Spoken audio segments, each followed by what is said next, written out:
hair, back and forth, back and forth, hair, back and forth, just my brain. Hello and welcome to this flawless skin foundation routine.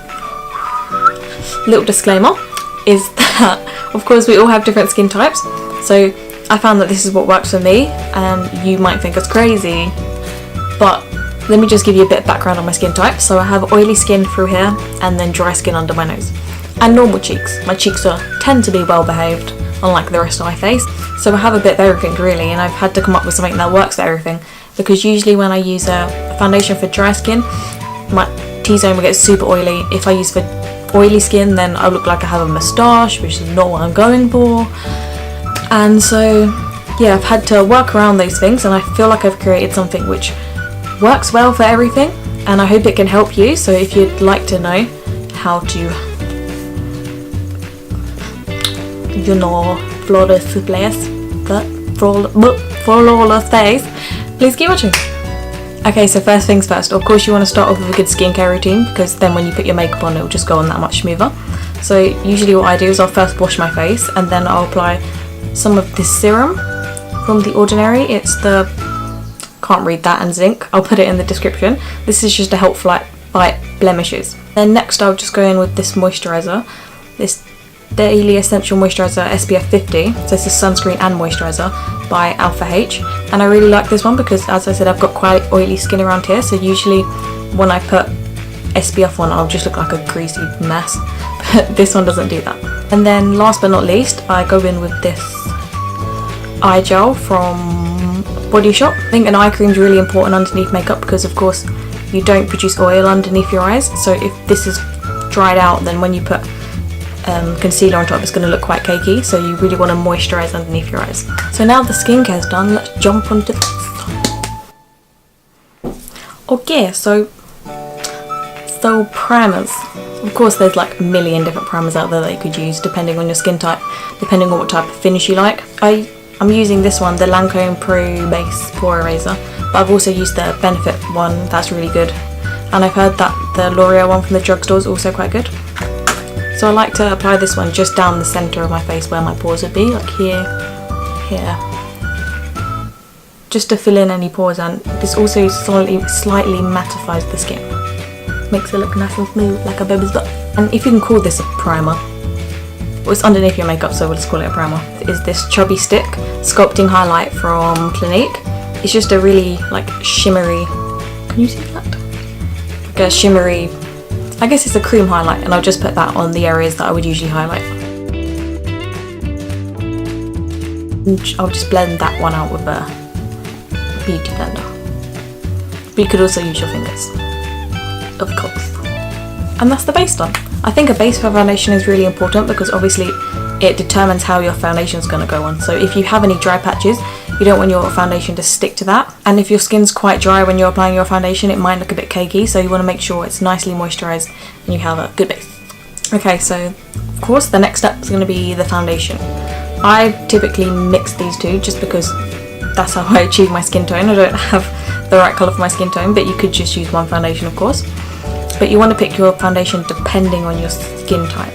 So as I said, I've got like a mixture of skin types going on, so sometimes when I buy a foundation that's meant for dry skin, it'll get too oily through my T-zone during the day. But then if I buy for oily skin and it's a very mattifying foundation, I'll end up looking like I've got some sort of moustache around here, because that's where my dry skin is. So yeah, that's quite difficult to work out what foundation. I find for my skin type, which is of course combination, bit of everything, the Luminous Silk works quite well. It doesn't get too oily during the day, but also it doesn't cling to your dry patches. And I'd say that's the same for this foundation, the Perfection Lumiere by Chanel. So I mixed these two and it works really well. But these are both really good on their own if they have your colour.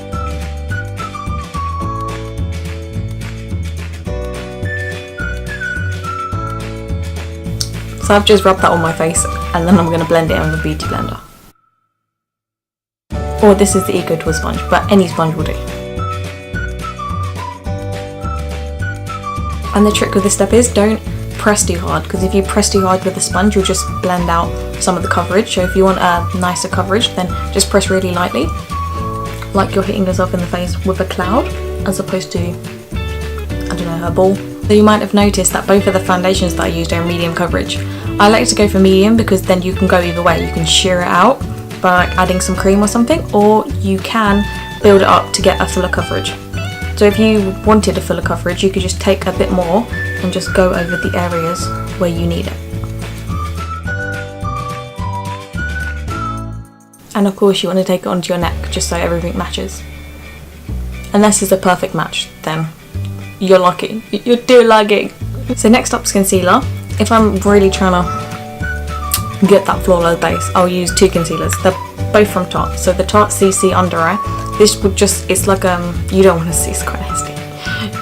This is like pink tone, so it'll cancel out any of the redness, which I have so much of, which is why I love this one.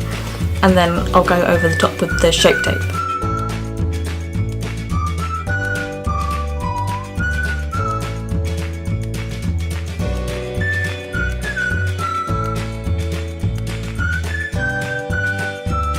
And then of course you can put the Shape Tape anywhere else on your face where you need extra coverage.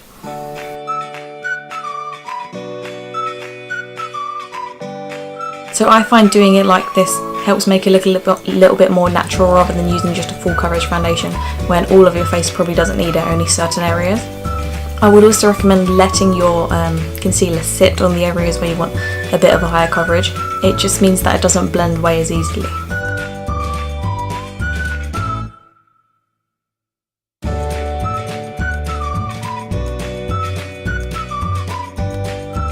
And again, you want to use a really light hand here, so then you'll get a higher coverage.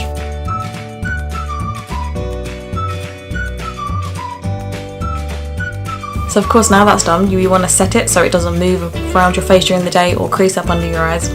Don't end up looking like a clown that's been hosed down. For under the eyes, I just like to use the Mercier translucent powder. And baking will just make your under eyes look a lot smoother and it will really stop them from creasing.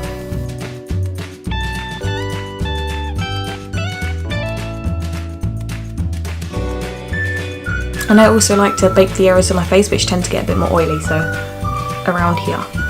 This will just lock everything in place so that the oils have a more difficult time getting through.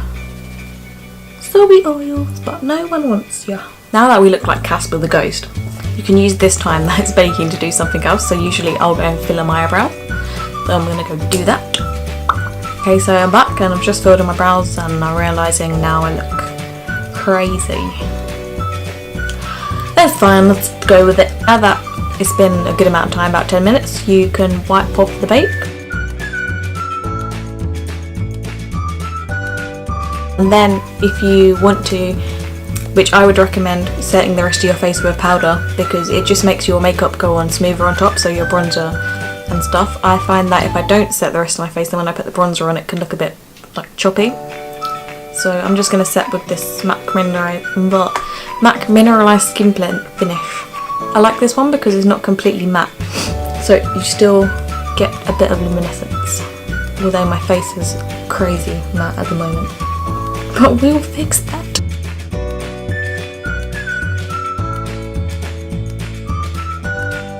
And I'm back. Obviously I just finished with the rest of my face and I'm back for the last steps of the foundation. Well, not foundation because it's already on my face. The last steps that make this complete. Oh, and if you're interested in anything that's on this face, it'll all be in the description bar.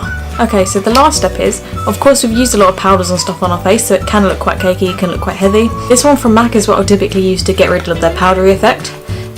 This is of course the Fix Plus, and it just works really well at like melting the powders down and blending them all together so you don't look so crazy.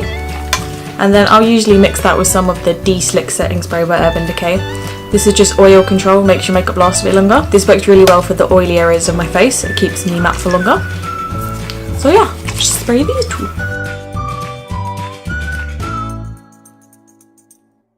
And of course you want to make those faces attractive.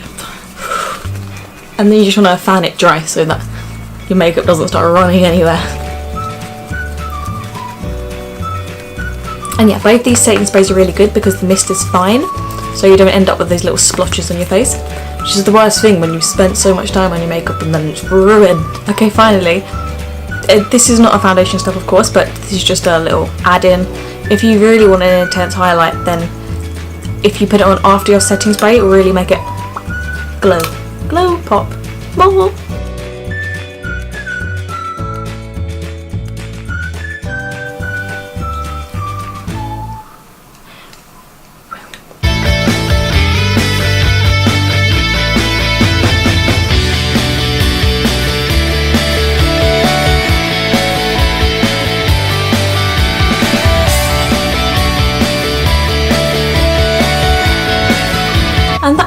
video, and this is the final product. Pretty. I hope you learnt something. I hope you picked up some tips and tricks along the way which you can implement into your foundation routine. And as always, if not, I hope at least you were entertained. Yes. Thank you for watching, and cheerio! Wish I had this kit. You know what? Pretty amazing what makeup can do, hey? Because, let me tell you a secret. Yesterday, I was trying to sort out my eyebrows because obviously you can tell they're slugs, out of control. And I took off completely the top of this eyebrow. But I don't think you've been able to tell. Watch your boy again.